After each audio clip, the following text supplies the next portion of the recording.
hosted by Mike, the Big Cheese.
Welcome back to the Heavy Metal Mayhem Radio Show. It is February 2nd. We're already into the second month of 2025. I cannot believe it. I mean, it just keeps going quicker and quicker. Hey, tonight we got Filippa Nassil of Thundermother as our guest, and this is a pre-recorded interview. I gotta be honest, it's not a great interview because we did a Zoom interview. And she was taking care of her baby, and it was very distracting, because every time I saw her get up to go do something to the baby, I paused on asking questions. I didn't get involved. It was a whole mess. But you know what? For 25 minutes, we'll kill some time with that interview tonight. It wasn't horrific, but it was hard to interview when I could watch her, taking care of the child. And I know that's important and it comes first. I get that. But when you're doing an interview, it's very distracting. So, it is what it is. But right there, Saints Anger with Danger Metal. Man, I love those guys. I think it was their second demo in mid '83 that I came across, and I became a fan of the band. And I was lucky because maybe 10 or 12 years ago, I was able to get Harold, the singer, on the show. He was in a band called Palace, so he was really promoting that record that came out. But I turned the whole interview into a Saints Anger interview because I was such a big fan of them. All right, well, let's keep the music flowing here. We'll play that interview midway through the show. It's only about a half hour long, so do as much music as we can between now and then. How about, you know what? Let's do some Running Wild. Branded in Exile.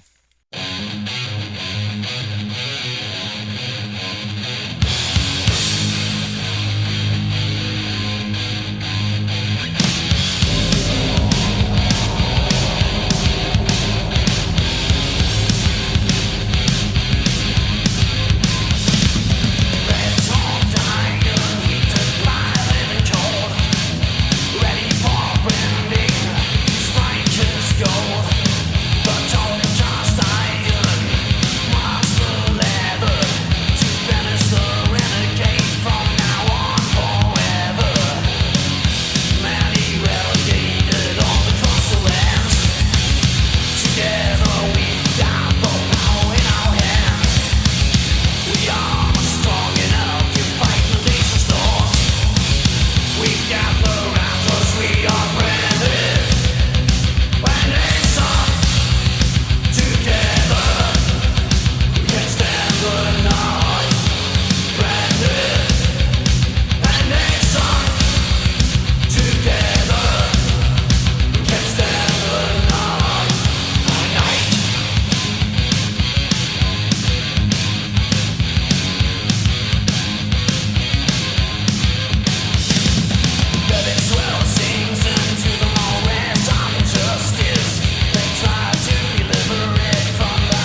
Headbanger, Ready to Strike. Before that, Steel Avenger with the Executioner, and we kick things off with Running Wild, Branded and Exiled. That record, I think, I don't remember if it was 85 or 86 that came out.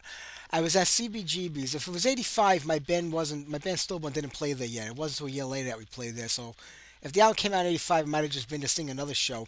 And somebody from the record label, like an A&R rep, was there, and they were handing out copies of the record for free for everybody. It's like, this is like the wrong crowd. It's like the wrong audience, to give out a Running Wild record. It was a hardcore matinee. So people that weren't really into Running Wild, but I was, because I was a metalhead. So I grabbed like a stack of them, and I took them home, and I gave them to all my friends, when I got back to the house. And they had the little cutout in there, but, I still got my copy and have to buy it back then, which was a big deal because when you're a teenager, it's hard to come by a lot of money, and all you want to do is buy albums, especially back in the heyday of heavy metal. But that's how I got my copy of Running Wild, Branded, and Exiled. All right, well, I saw the M3 Festival. They announced that Warren D. Martini is reuniting with Stephen Pearcy. They're not naming it Rat. It's just the two names as the headline artist, and they're going to do a whole Rat set. I'm surprised we haven't heard from Juan yet or Bobby about this. I mean, Carlos Cavazzo is going to be playing in there. I think the drummer and the bass player are people from Stephen's solo band. But it should still be good to see those two up there doing Rat songs again. I mean, you can't get Robin Crosby back unless you do a hologram. He's gone, but I mean, I don't know how the other two feel about that because both of them had their own versions of Rat many times. It was Bobby Blotch's Rat, Juan Croucier's Rat. So they haven't really said it. At least I haven't read anything that they've said about this yet. But I'm curious. And Steven said in an interview that no, we didn't talk to them about doing this because it would change what it's supposed to be, and we didn't want that right now. So I guess they just didn't want the aggravation or the headache or dealing with them. I don't know what it is, but it should still be pretty interesting. But the M3 Festival, to me, it does well. It seems every year when you look at the audience, it's pretty packed. But it's like a who's been of has-beens when you look at that festival. It's the same bands every single year. Sebastian Bach is on the bill every year. Winger, Slaughter, Warrant. All bands that have little to no original members or one. But that's who the festival, appeals to. And you do get a lot of girls, even though the girls now are in their 60s. But, that's what that festival is all about. So if you're interested, you're going to see a pretty cool version, I guess, of Rat. And I was a big Rat fan growing up, and Steven's book is phenomenal. Loved reading it. So, I wouldn't mind going just to see that, but all the other bands really don't interest me, do anything for me. I wouldn't even stick around for them. Last week I got an invite to, it's like a convention for podcasts. It's called Rockin' Pod. And, they have like these booths. They gave me a booth, like a 10 by 20 foot booth. Like, we want you to come down. And I'm saying to myself, like, what am I going to do there? What do you do at a podcasting convention? I mean, when you look at it, like, they give you a booth. I'm like, what am I going to do in the booth? Am I going to spend $100 on a banner with my show's logo on it? Then sit in the booth all day long, hoping somebody comes by to ask me about my podcast show, my radio show? I just didn't think it was worth me going down there to do that, But then it's like, it's a free weekend to Nashville. And I think it was like the end of March or the beginning of April or something. All I have to do is really pay for airfare, and everything else is on them when I get down there. But I just didn't make sense to me. Like, what do I do in that booth all day long, And they keep emailing me, asked if I'm going to come down and be a part of it.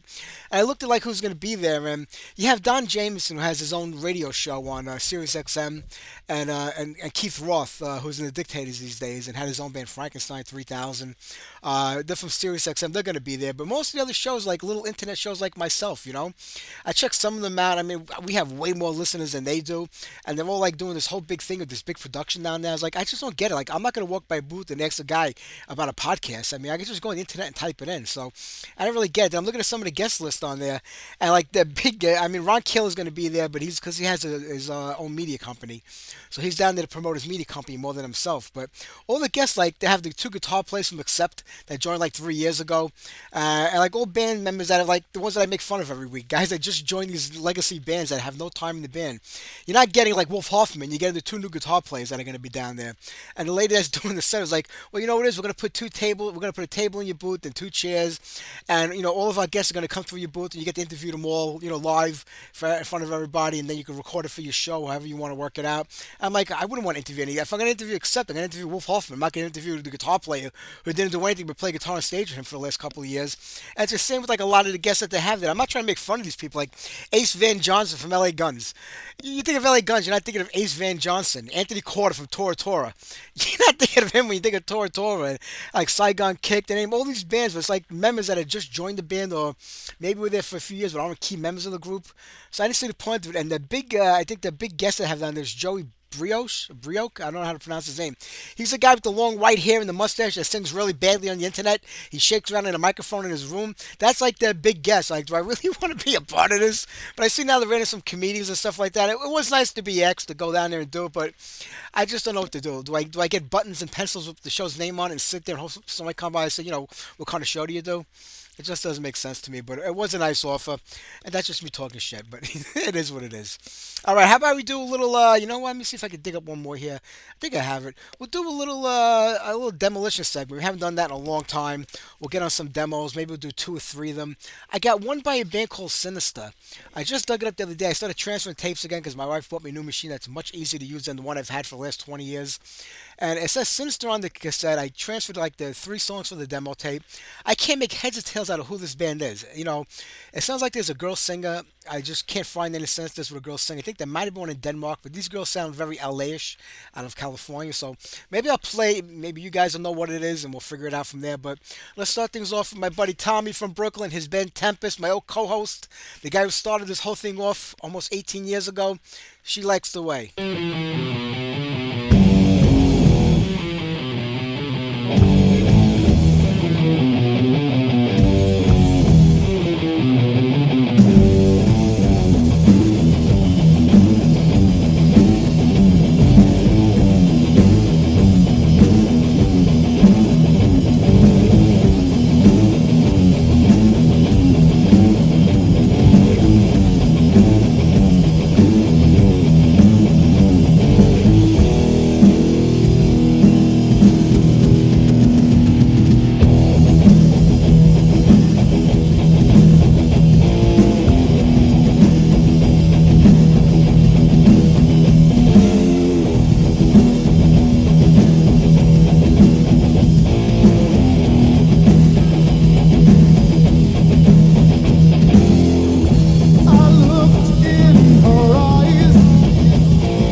All right, that was listed as Sinister on my cassette tape. It was only two songs on there, but back then, a lot of people when the tape trading really started taking off, and a lot of people were doing it.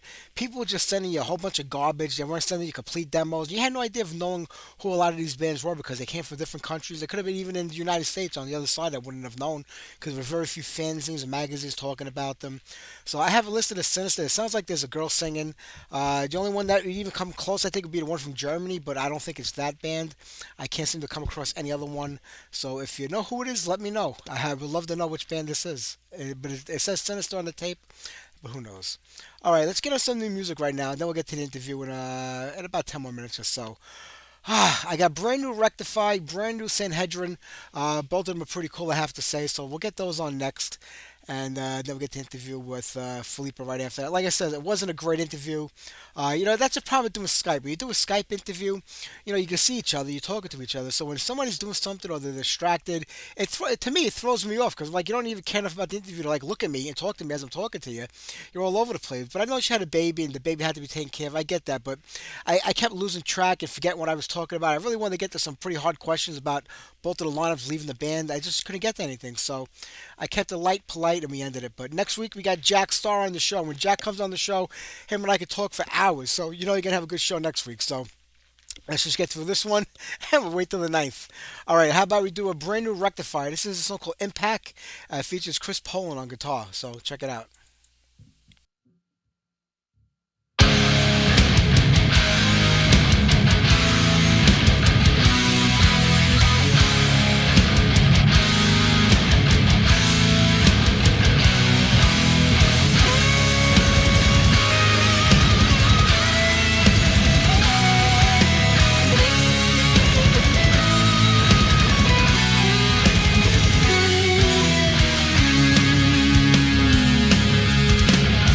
Feeling pressure from the weight of the world. I always knew the day would come as it starts to unfurl. And panic sets in. She began to run. The blockheads for ruin, but the damage has been done.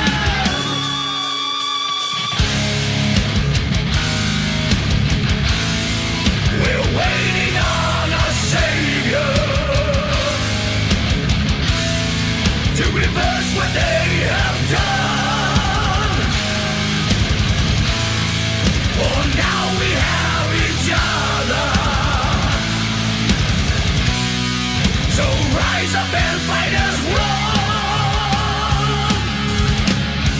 Eager to breathe without feeling my air.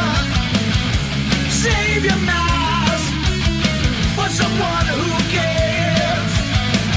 I'll take my chances. Freedom's on my side. Until I'm dead, never break my strength.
severe ground and pound.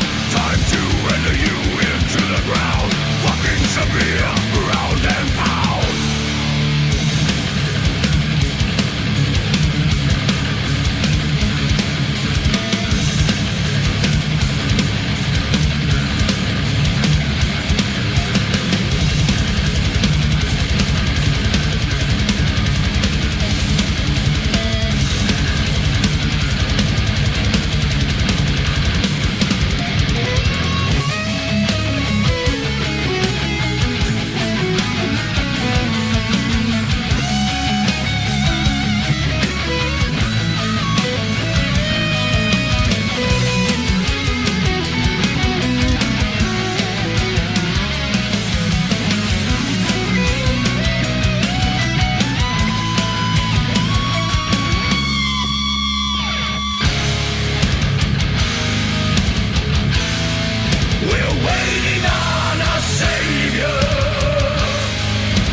right, Christian wanted in the hair. Starstruck through to you. There you go. Before that, brand new Sanhedrin with Blind Wolf. The album sounds fantastic. Such a big fan of those guys. I mean, I love when these newer bands come around and they incorporate the new stuff with the classic stuff and they make it their own. I think this band did it. Plus, they're just a great bunch of people, you know. So I'm happy for them. And it's out on Metal Blade Records real soon. Right before that, brand new Rectify with Impact. And if anybody knows who that band Sinister is from the Demolition segment, before that we did Fast Hammer with Mark My Words. That was a pretty cool demo tape. It's about 7 songs long. And we kicked things off on that set with Tempest and She Likes the Way. I haven't done any Demolition segments in a long time, so I figured I'd get like 3 of them on today. They're not the greatest sound and quality songs because, let's face it, back then in the 80s, most young bands starting out, we had a 4-track machine we recorded on. If we were lucky enough to get to a studio with a little money, it was 8 tracks, and you barely had enough money to mix it, so they always sounded like crap. Plus, these cassettes are 40, 50 years old now, so that's what happens. All right, let's get to this interview with the Filippa from Thundermother. We'll play some new music off the latest album. We'll do So Close. We'll talk to her for a little bit, then we'll come back.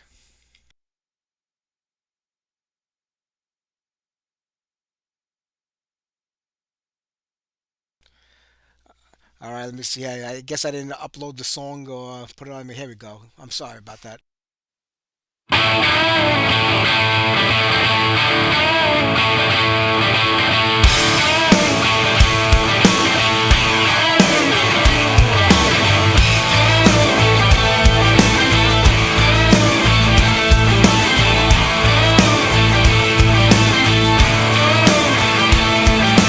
One more step, I'm closer to the goal. An endless dream that I've been working for. Determination in my heart.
There we go.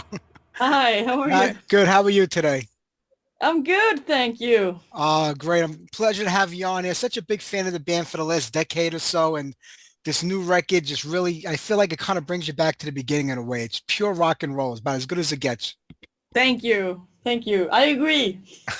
With the new record, Dirty and Divine, I remember reading an interview or an article a couple of years back where you were saying that Black and Gold had a lot of outside writers because it just was no chemistry, I guess, between the band at that time. So how did it go with this record? Or if that was even a true statement, I don't really know. No, it's a true statement, and this record was a lot better in every perspective. Writing process was easier. We did almost everything within the band. We had a few friends involved, however, and a few from the song bank, Yeah. Yeah, and I became a mom, so I, did most of it while pregnant, which was an accomplishment for myself. So I actually have my little kid here next to me because right now Oh, I'm home alone. That's life when you're together with a fellow, rocker and musician. My fiance also plays music. it's definitely hard to do it all. You're making it work. And the new record, like I said, it does sounds great. It just sounds incredible. But now that you had more involvement in the writing process of this record, do you feel like that's really the Thundermother sound? This is what the band should sound like when it comes from you guys directly? Definitely. I mean, it's a little bit back to the roots where where I was back in 2009 with the Shoot to Kill and Thunderous and those songs. We went back to that a lot, but of course with a more wide, sound and a more open perspective. It doesn't have to sound like AC/DC anymore. we are we're allowed to do whatever we want now, which is great, for inspiration as well when you're writing. True. Did you feel early on in the band that you kind of had to identify with the sound of another band just to kind of get the name of your band out there? Is it that difficult to start up today and do something different and original and get an audience to kind of join you? I mean, I guess that's a very good question. Yeah, I guess so. But I did it because I just love that kind of rock. Started a band from my own love. It's more easy to believe in something that you yourself like or appreciate and want to listen to. So that's a hell of a lot easier to do what you want to do than if you like it. I mean, Very true. I mean, it seems like, rock and roll is a hard sell these days, which always amazes me because everything that came out of the 80s from the heavy metal days to everything that came in after that all came from rock and roll. It all started with rock and roll. And back in the 70s, it didn't matter who you were. If you were Black Sabbath, Led Zeppelin, Kiss, AC/DC, you were just a rock and roll band. That's all you were. It was a rock and not all you were. I mean, that was the only title that we had.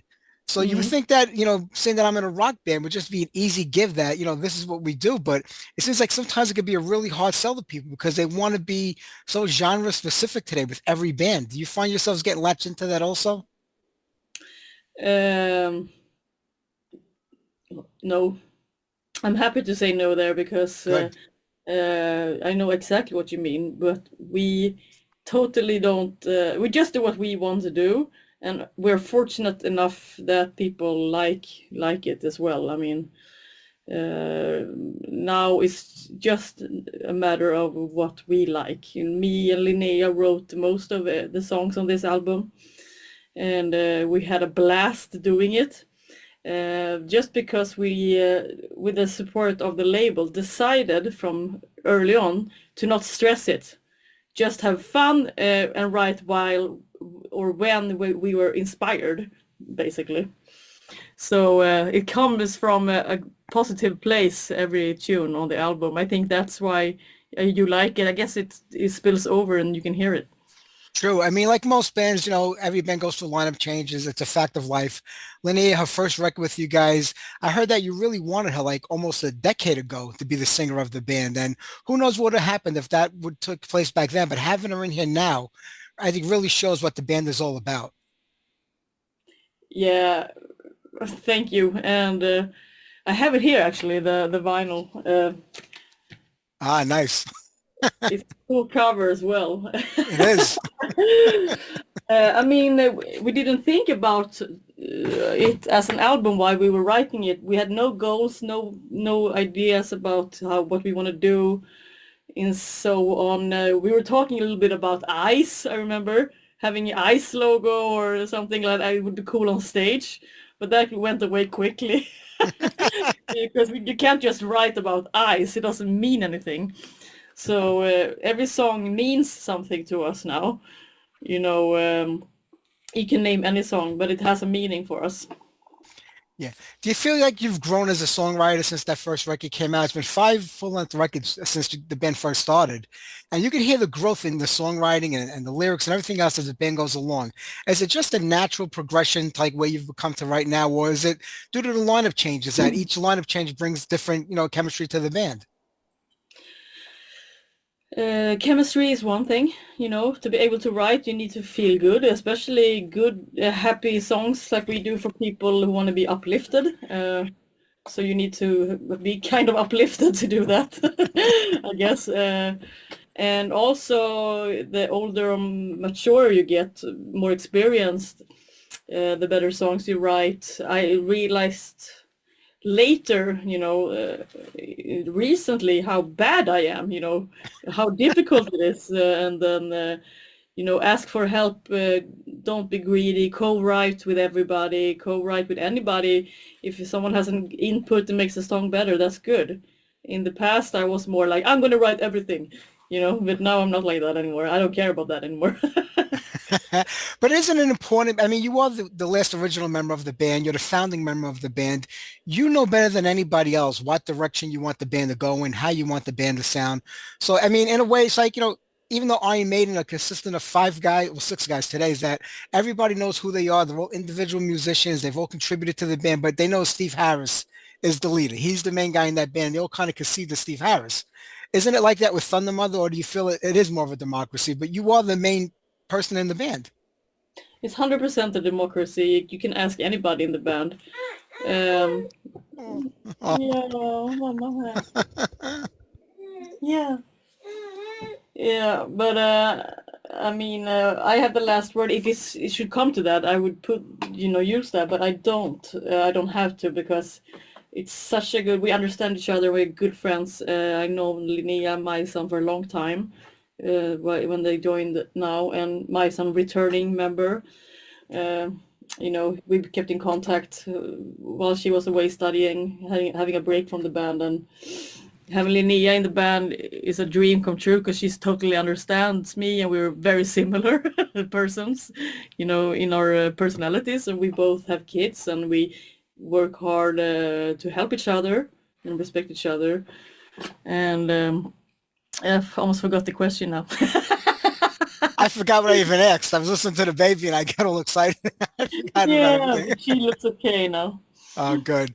Yeah, but I mean, musically, I think the band really knows where they're at, and everybody in the band sort of has to know the direction the band's supposed to go in. If you're playing in a band, you know the sound of the band, and you know what needs to be contributed to keep that sound going. So it should always work like that in a band. Unfortunately, it doesn't most of the time. Oh yeah, And yeah, we talked about the democracy. yeah, Yeah, yeah, yeah. it starts that way, but then everybody starts to kind of like feel the way around and say, I want a little bit more control. I want a little bit more of this. And then want to start shifting things into different directions. So it is your Oh, well, job to guide the ship. in our band, I am 1,000% the boss, Yeah. the leader. But we are a democracy. I listen so much to everyone and ask everyone's opinions, and we decide together. And we are so cute with each other. It's almost a joke. So I That's never great. have to be the boss. You know what I mean? Yeah, Yeah, everyone just knows it. true. And I know you got a pretty lengthy tour coming up. I think you're going out in February and you're pretty much on the road right through April.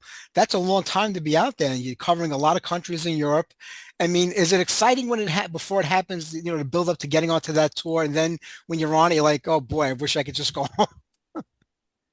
Yeah, like no, but I think now more than ever I'm going to be more present, in everyday. Before I always been like, okay, get it over with, do the best show we can do tonight.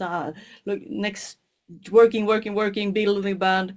Now I'm pretty positive this will be the first tour ever that I'm going to really enjoy every moment, just because I have the support. and love from the bandmates. In also, having a child. I just have a 5 month baby, and she's coming with me on tour. Oh, And just how well we support each other in every perspective, and it's going to be I just going to be more present, I think, and enjoy it, because I've been pregnant, I've been mom leave, so it's going to be great, go out rocking again and play guitar. I've been missing it. sure. It'll be exciting to get back out there. And I saw you guys a couple of years ago when you were out on the road with the Scorpions. And to me, it was such a great lineup. You don't get very many of them these days where there are two bands on the bill that you really want to see. It seems like they always take along somebody that really doesn't fit in right. And I thought it was a perfect fit between you and the Scorpions. So much so that even when the US tour ended, they wanted you to go out with them again in Yeah. Europe. I mean, how does it work? And how do you end up getting on tour with the Scorpions? Well, we got signed by an agency in Los Angeles that has the Scorpions. Ah, okay.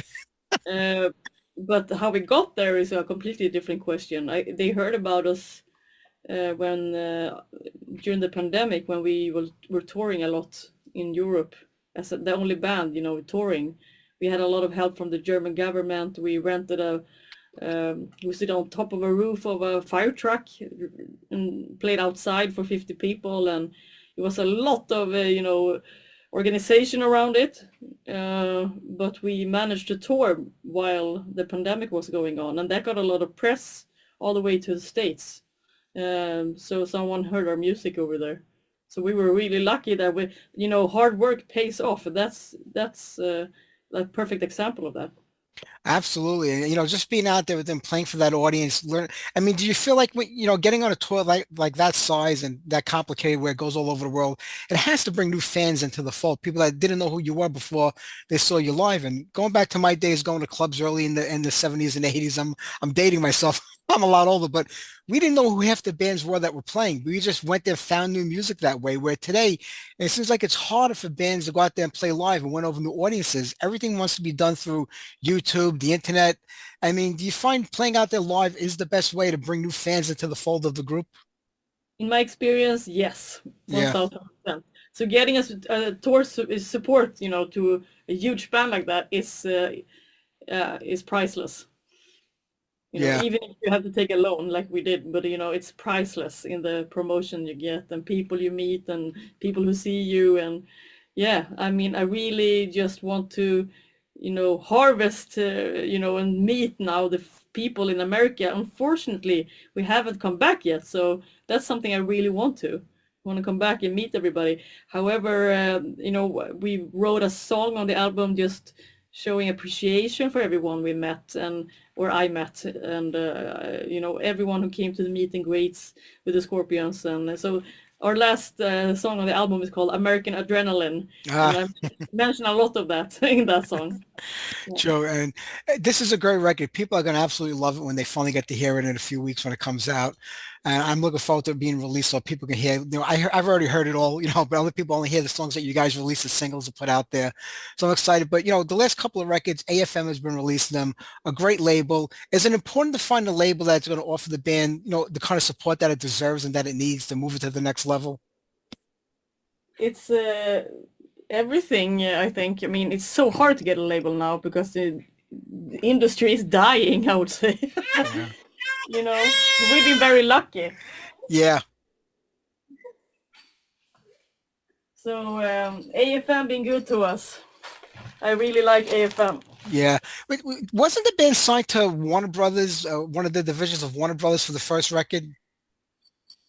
Yeah, Warner Music. Yeah, that's Yeah, correct. and that's a major label for a band to get signed to on their first album. So, I mean, a lot of people say things came pretty quickly for the band, but they don't realize all the work that went on behind the scenes to get there. No, they don't. It's really a lifestyle, to be able to do something like this takes a lot of energy and free time and no payment for the first 10 years. True.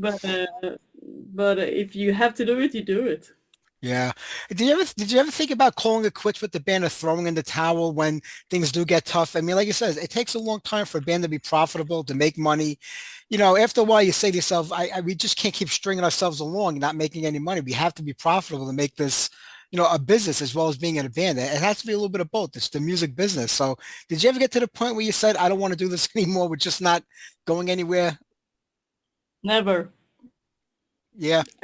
I never want to call it quits. Thundermother is my band and will stay like that. And I've been the foundation and for the music from the beginning. So I don't see a reason why I need to quit. To be True. honest. Do you think we're going to get you here back in the USA this year, or is it just not possible?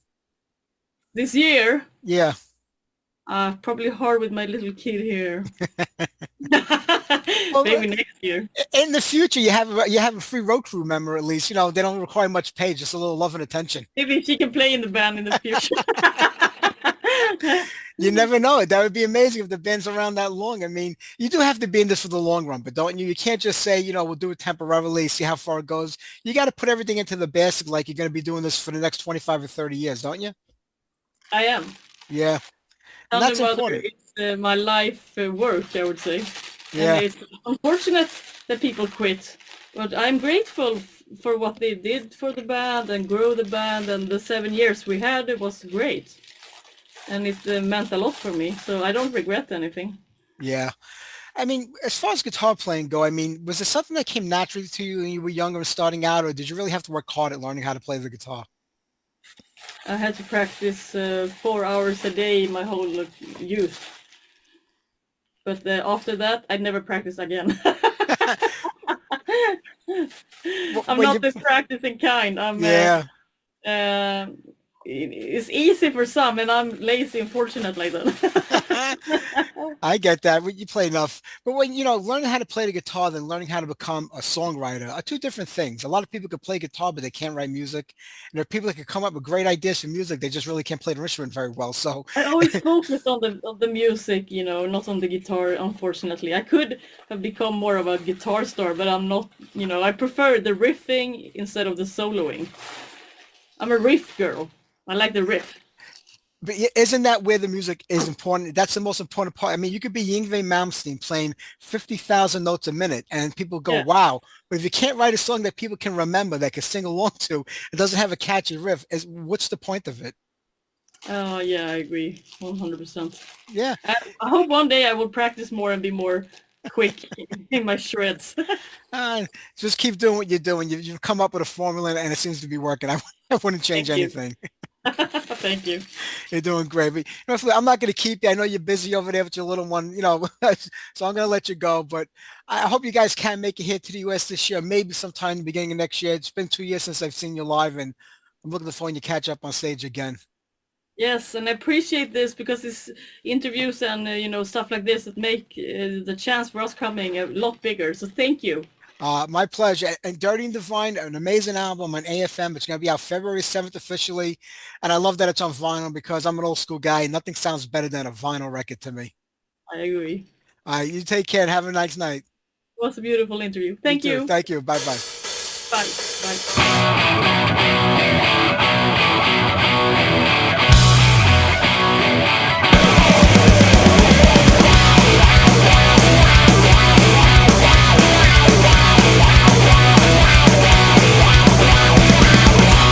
Shiver in my core.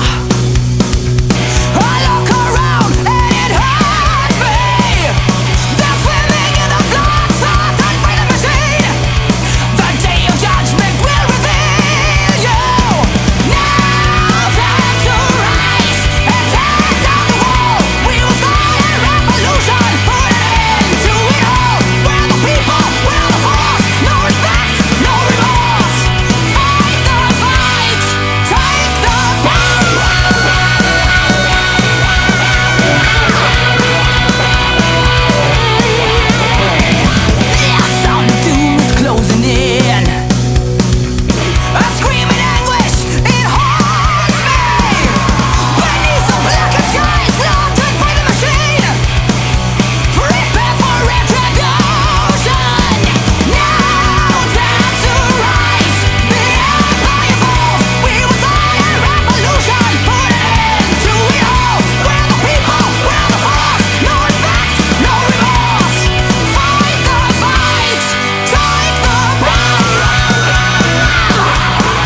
right, brand new Thundermother, Take the Power. It was a cute baby. It's hard to do those kind of interviews. It really is. MILF Metal, that was great. Iman came up with that one. I got to use that in the future from that one. All right, but you know what? We're going to make it up to you because next week, like I said, Jack Starr is on the show. Jack has his new solo record coming out, and Jack and myself could talk for a very long time. So it'll be a great interview next week, and we'll have fun with Jack. All right, who else we have coming up this month? We're supposed to have the Electric Boys on the week after that, but looks like this getting rescheduled to the end of the month. So Juan Ricardo from Attacks is going to be joining us. So we got a great show and a great month. And we only have like one guest a month right now because for some reason it's really hard to get interviews. I don't know what's going on. I've never had trouble. Like, all the ones I'm reaching out to, I can't. I reach out to Frankie Van Arty from Target. He got back to me. He's like, I would love to, but my English isn't, that good. It's my second language, and I don't want to do the interview and not know what I'm saying. And I was like, listen to my show. I don't know what I'm saying either. So it makes two of us. But he passed on it. But at least he got back to me, which I appreciate. And there are a few other people that I've gotten back to, but they're waiting for like their albums to come out to do the promotion, and I get that. But for some reason, like all the albums that have been coming out, none of these artists are doing radio promotion. So I can't figure it out. So every artist I'm getting now is ones I'm reaching out to myself to come on the show. Usually by now, by February, there's like 2 to 3 interviews a week going on for press days and other people that set up for the live show. It's just not happening this year. I just don't know what's going on. But well, we'll try to get at least one guest on a week. If not, we will just keep playing a lot more music than normal. But I like having somebody to talk to. It makes the show go by quicker and a lot more fun. So next week, Jack Starr. Maybe we'll get a second guest. I don't think we need one with Jack. We'll be talking the whole show. Even last week, Ken from Damien Thorne surprised me. I didn't think he was going to be that talkative. I really didn't say much of anything. I had to kind of keep interrupting him to get a sentence in there. But he kind of filled up over an hour of the show. So I like guests like that. You know what I mean? I like it when guests are talkative and into it. It just makes everything go so much better. All right, let's get on some music here. How about some Sacrilege? The Dawn That Dies.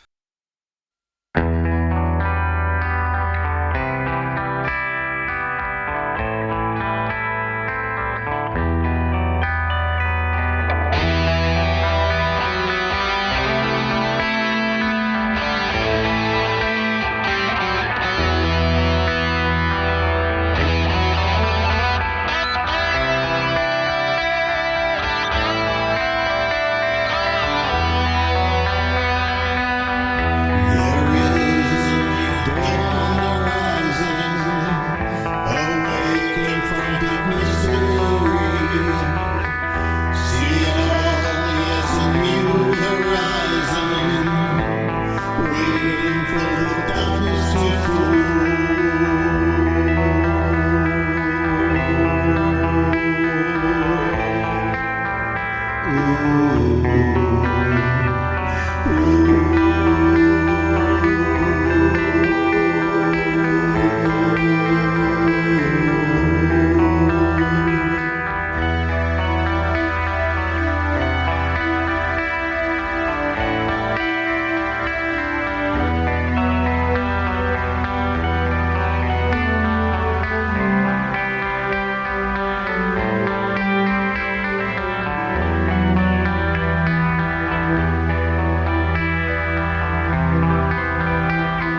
right, there you go. Fate's Warning with Traveler in Time. Before that, Halloween and Welcome, and we kicked off that set with Sacrilege, The Dawn It Dies. We got what do we got? About 20 minutes left in the show. Enough time to do a few more tunes, and we'll wrap it up. Jeff Tate says that the new Operation Mindcrime 3 record is going to explain a lot more of the story. Do we really need to know more of that story? I think most people lost interest in that story when the second record came out, when Queensryche were actually still a valid band, if that's the right word to use. But I don't think anybody cares about the story of Operation Mindcrime 3 anymore. It wasn't a record that we needed. It wasn't necessary. I just guess he's running out of ideas himself, Jeff Tate. I can't figure it out. Meanwhile, Queensryche are heading over to the UK. Actually, they're going all over Europe. They're doing the Origins tour over there. It did really well here in the US. I looked at some videos. They play some nice sized places, good crowds and everything. But they focused on those early records. The first 2 hours was the main focus of the tour. So does that say that people just really want to see old school Queensryche? They don't care about all those records they did after that? I don't know. I mean, I'm a big fan of the first two. The third one I was okay with. Operation Mindcrime wasn't so bad. But, I mean, after that, I just didn't care for anything that they did. When Silent Lucidity came out, it turned me off to the band completely. Forgive me here, I was chewing on a Girl Scout cookie. I've been eating them throughout the whole show. I'm just trying to get it out of my mouth right now. Yeah, like I said, those early Queensryche records was just amazing. I remember, I think it was Chris DeGarmo, or was it Michael Wilton, I don't remember. On the second record that came out, the hairs were all permed up and everything, and they had those leather outfits on. You could see the changes. The writing was on the wall, like the band was changing directions. But I gotta tell you, that hair was like, I was like, look at that hair. It's like a chick magnet head, dude. I'm gonna get the same thing done. I remember going to the Caesar's Baby Bazaar beauty parlor and telling them, I showed them a picture of the record, so I want my hair like that. And I had pretty long hair back then, but when you perm your hair, you need to have really really long hair, because when I got done, I looked like Gene Simmons from like the back of the other album cover. So it didn't come out very well, but hey, I gave it a shot, right? It took a long time for that perm to work its way out. I can tell you that. My parents weren't too happy when it was time for graduation pictures in high school, but that's just the way it goes. All right, we're gonna get back to the music here. Both fractions of the party say that they'll never reunite. Jeff Tate, the original band, but I think it'll happen if the price is right and the money is out there for it. I think it would happen. There's no doubt about that. Maybe it'd be the last thing that they do before calling it a day, but I do see it happening one, because it happens with everybody. I mean, look, bands go out on tour. They say this is the final tour. We're not playing anymore. We're retiring. They get back together a couple of years later. That's what happens. Look, Peter Frampton went out. I forgot Peter Frampton has some sort of disease. I don't remember what he has, if it's muscular or with his nerves, but he went out 2 years ago, I think right after COVID, and said, "This is our final tour. I can't do this anymore. I'm not playing." Peter Frampton's back out on the road playing right now. Not that Peter Frampton's, anything to do with the show, but I mean, he's a pretty big star, and I retired, I'm retired, I'm retired. Here's my final tour. Now he's back out there playing again. So don't you feel robbed, ripped off, when you pay a fortune to see an artist says they're not doing it anymore, then they go back out there and do it? David Lee Roth. Didn't David Lee Roth retire 5 or 6 years ago? I'm not doing it anymore. David Lee Roth is out there playing again. He probably shouldn't be playing again, because he is completely shot. Granted, I was not a Van Halen fan growing up. I never was a Van Halen fan. I can't deny him nothing. He's probably one of the greatest frontmans ever. Not a great singer, but a great frontman, just like Dee Snider. But I wasn't a Van Halen fan. But if you heard him on the last couple of Van Halen tours, he cannot sing anymore. And at 70 something years old, do you really want to see that sex act anymore? Like, with him swiveling his hips and all that shit? It just doesn't work for an old guy like that. You know what I mean? But he's out there doing it after he retired. That just seems to be the way it goes. We're talking about reunions. Messiah is going to be joining Candlemass. I think it's called the Hard Rock Festival in Greece. It's going to be a one-time reunion show. It won't be one time, so don't feel bad. Next year, after this festival is over, after they do this one, because they probably contracted for them to be the first to have the show, I can guarantee you that Candlemass will be out there performing at every single festival with Messiah on vocals. It's not like they're going to make a lot of money doing it, but the band's this will bring more attention to the band than they're getting without Messiah in there. I forgot who sang on the last couple of records. Was the guy Johan, I think his name was? I don't know how he's going to fit into this whole equation right now. He's probably just sitting back saying, yeah, one show and I'm gone after this. But he's probably going to be out of the band. They'll probably bring Messiah back in. I mean, think about it. Leaf is in the band. Who's the guitar player? Mappy, I think his name is. Those are all original guys in the band. And the other two guys, the other guitar player and the other bass player and the drum, the guitar player and the drummer. I'm sorry, I'm getting all tongue-tied here. The drummer and the other guitar player have been with the band since like 87, I think. So it's all long-time members in that band. Having Messiah back in would do a lot of good for the band, I think, and bring them a lot more attention again. And, they really are, when you think about it, they are a classic band who really brought a different sound to the scene when they came out. So if you're not going to Greece, don't worry about it. I can guarantee you'll see Messiah sing with Candlemass somewhere else. So just wait around for it to happen. Okay, how about we do a little hat trick? Rule of War.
All right, Phantom with Under the Gun. We're going to wrap it up here tonight. One more song, and that's it.